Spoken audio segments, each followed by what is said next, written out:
So, tanong mo dito, paano mag-cope up sa primary nursing? Basically, kasi ikaw lahat gagawa, di ba? Ako personally, mas gusto ko ng primary nursing kumpara sa team nursing kasi gusto ko na alam ko kung ano nangyayari sa pasyente ko at alam ko kung anong mga gamot na tinitake nila. So, yung mga tips na pwede kong i-share sa'yo, marunong ka dapat ng time management, mag-prioritize, at saka focus ka lang.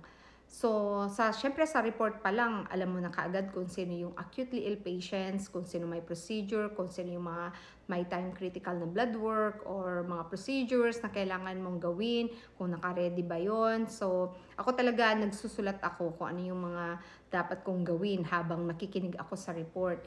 And then, kapag during assessments na kapag nasa isolation room yung patients ko, ang ginagawa ko para makatipid ako ng oras, syempre kasi importante talaga dyan yung time management.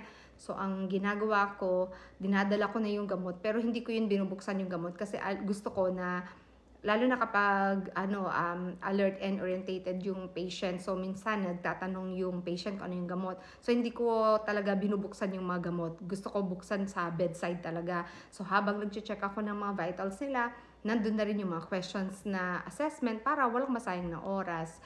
Tapos, more on mag-focus ka kung ano yung ginagawa mo para hindi ka ma-distract.